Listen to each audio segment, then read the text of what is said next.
नमस्कार दोस्तों, नफसान ज्योग्राफी में आपका फिर से स्वागत है। आज हमारा जो टॉपिक है वो पार्ट लेक्चर जो हमारा फर्स्ट था उसका पार्ट फिफ्थ आज हम क्लियर कर रहे हैं। और इसमें हम जो क्लियर करने वाले हैं जो भौगोलिक विचारधारा, देखो हम स्टेप बाय स्टेप जो है भूगोल की जो भौगोलिक विचारधारा हैं, भूगोल सब्जेक्ट की जो विषय की जो उत्पत्ति है उसके बारे में या उसकी सूचनाओं के बारे में हम स्टेप बाय स्टेप जो है इसको क्लियर करने की कोशिश कर रहे हैं। अगर हमारा जो स्टार्टिंग है वो बहुत अच्छी हो जाती है, इसका मतलब है कि हमारी जो है ज्योग्राफी में बहुत अच्छी पकड़ बनने वाली है और कंसेप्ट के बाद ही फैक्ट जो है वो टिक पाते हैं। तो उसी को आधार बनाकर जो है हम स्टेप बाय स्टेप जो है कंसेप्ट और फैक्ट जो है, तथ्य जो है, उनको साथ साथ क्लियर करने की कोशिश कर रहे हैं। भौगोलिक विचारधाराएं जो लेक्चर फर्स्ट है उसका फिफ्थ पार्ट है हमारा आज का। तो भौगोलिक विचारधारा,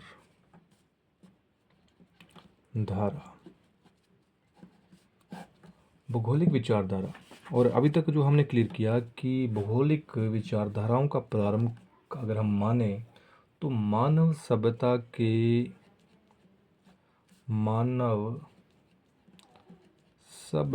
के साथ ही या प्रारंभ से ही हम भौगोलिक विचारधाराओं का प्रारंभ काल मान सकते हैं। और मानव सभ्यता, इससे पहले वाले जो लेक्चर में हमने क्लियर किया कि होलोसीन जो कि लगभग आज से 11,000 जो ईसा पूर्व की बात हो रही है, उसमें जो है हम कहें कि मानव सभ्यता का प्रारंभ काल हो चुका था। तो उस समय से ही जो है हम कहें कि भौगोलिक विचारधाराओं का आगमन हो चुका था। कुछ और भी इसमें ऐड करते हैं आज, जिससे क्या है कि हम इसको और बड़े तरीके से समझ पाएँ। देखो, प्रारंभिक समय में अगर कहें कि जो मानव है वो स्टार्टिंग में, प्रारंभ में वो जंगलों में रहता था, तो जंगलों में निवास करता था। उसके बाद धीरे धीरे उनकी संस्कृति बनाई, उन्होंने रीति रिवाज बनाए और रीति रिवाज बनने के बाद ही सभ्यता का निर्माण हुआ। संस्कृति ही सभ्यता को जन्म देती है। तो हम कहें कि जंगलों में निवास करता था, फिर संस्कृति का निर्माण हुआ, फिर वो सभ्यता का निर्माण उसने किया। तो जब वो जंगलों में रहता था तो वो प्राथमिक क्रियाएं करता होगा।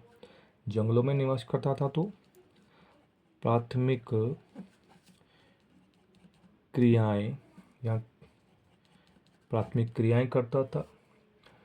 और मान लीजिए कि उसका जिस जगह पर वो रहता था, जिन जंगलों में वो रहता था, वहाँ पर ऐसा हुआ हो कि उसके निवास स्थल पर जो है, निवास स्थल पर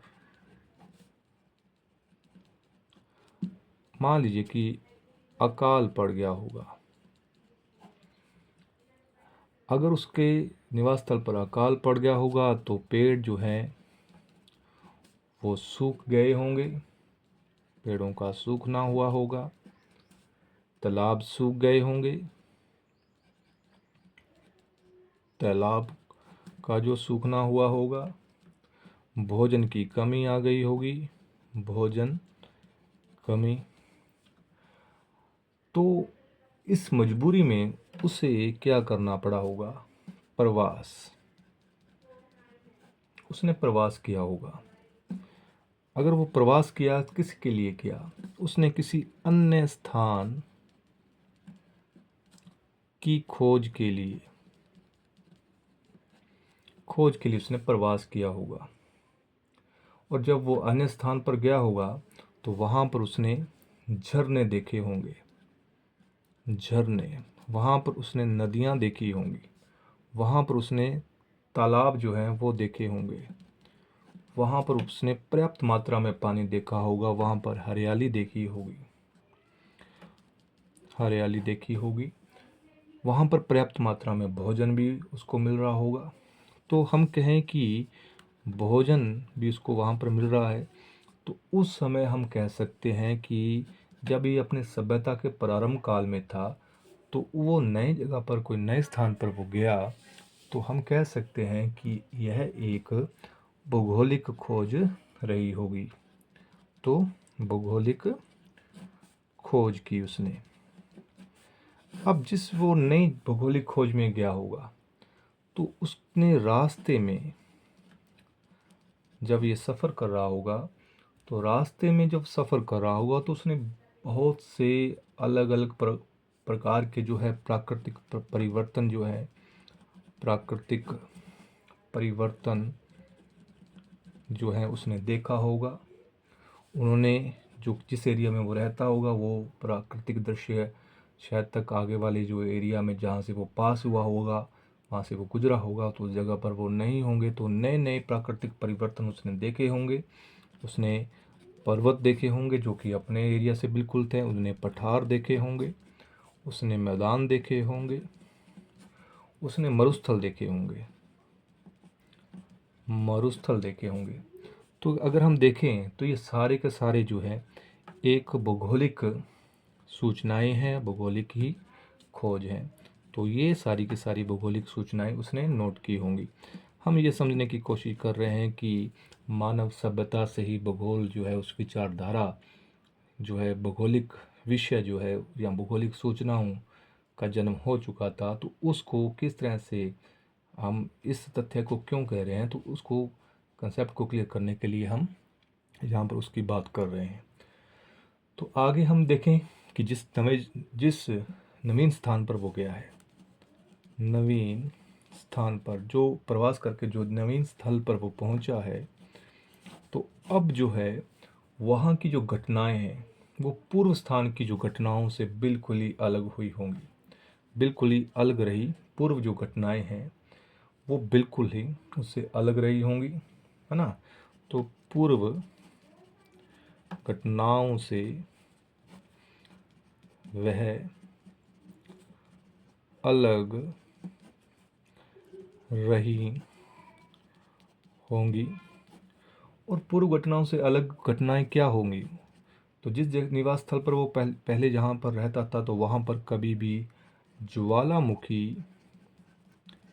क्रिया नहीं होती थी, पर यहाँ पर ज्वालामुखी क्रिया हो रही है।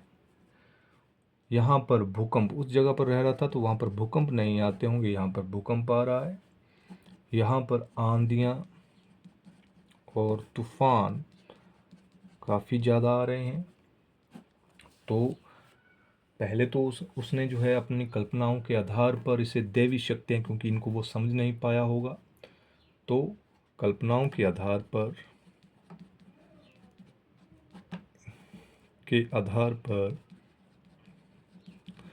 जो कल्पनाएं जो हैं वो आधारहीन होती हैं, तो कल्पनाएं की होंगी उसने, तो उनके आधार पर उनको दैवीय शक्ति माना होगा, दैवीय शक्ति जो है कहा होगा, या फिर दैवीय शक्तियां माना होगा। पर धीरे धीरे धीरे धीरे संकल्पनाओं का विकास हुआ होगा, संकल्पनाओं का विकास हुआ होगा और फिर उस पर तर्क वितर्क करके जो है परिकल्पनाएं बनी होंगी, फिर उसकी आलोचना करके परिकल्पनाओं का विकास हुआ होगा। फिर उसके बाद जो है सिद्धांत बने होंगे, सिद्धांत बने होंगे, है ना। तो इन परिकल्पना जो हमने ऊपर से लेकर नीचे तक अभी तक जो परिकल्पना की, उसके आधार पर हम ये कह सकते हैं कि प्रारंभ काल में जो सूचनाएं हैं वो सभ्यता के प्रारंभ से ही प्रारंभ हो गई होंगी। तो हम यह भी कह सकते हैं कि भूगोल मानव सभ्यता जितना ही पुराना है, भूगोल मानव सभ्यता जितना ही पुराना है। आगे की बात करें तो हम, तो ये सारी की सारी जो सूचनाएं हैं, इसने सूचनाओं को, नए स्थानों की सूचनाओं को उसने एकत्रित किया होगा और जो भी सूचनाएं उसने एकत्रित की हैं उसको अपनी लिपि में उसको लिखने की कोशिश की होगी। तो सूचनाओं का एकत्रण करना, है ना, सूचनाओं को एकत्रित किया उसने और उसके बाद उसको लिखने का प्रयास किया होगा।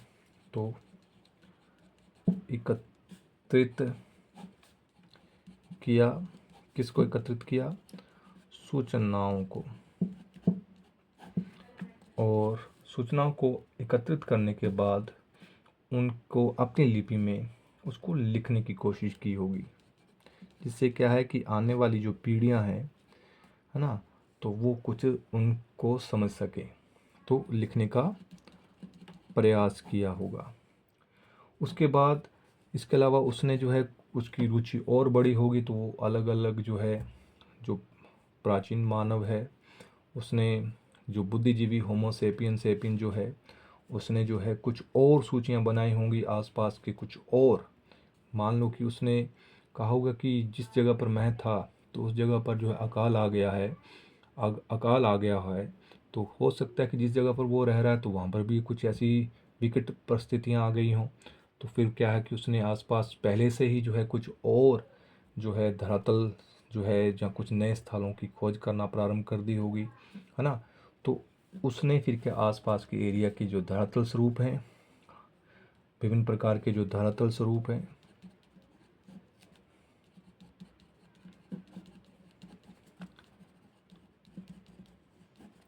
धरातल स्वरूपों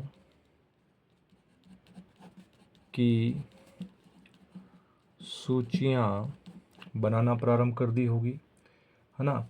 लोगों के निवास स्थलों की सूचियाँ, उसे कुछ और नए लोग जो है वो मिले होंगे, कुछ नई जातियाँ जो है लोगों की मिली होंगी, तो लोगों की जातियों की सूचियाँ बनाई होंगी, लोगों के नए स्थानों की, नए नवीन निवास स्थलों की सूचियाँ बनाई। उसके अलावा कुछ नदियों, झरनों, खाड़ियों, अंतर्द्वीप, नगर, गांव, रास्तों इन सभी को उसने मानचित्र पर या फिर मैप के ऊपर जो है दर्शाया होगा। तो ये हमें देखने को मिलता है, ये सब कुछ जो सूचनाएं जिसकी बात हम कर रहे हैं, ये सब कुछ हमें देखने को मिलता है। प्राचीन भूगोल में हमें कुछ इस तरह का दिखने को मिलता है। प्राचीन भूगोल हमें वर्णनात्मक भूगोल दिखता है। काफ़ी जगह नवीन स्थलों का उसमें जो है हम कहें कि काफ़ी खोज संबंधी जो जितने भी हमें प्राचीन समय की जो पुस्तकें मिलती हैं, तो वो वर्णनात्मक हैं, डिस्क्रिप्टिव हैं। वो क्या है? डिस्क्रिप्टिव हैं ना। तो वर्णनात्मक भूगोल कहा जाता है उसको, जिसमें ये सब कुछ मिला है, इसको डिस्क्रिप्टिव भूगोल ज्योग्राफी कहा जाता है।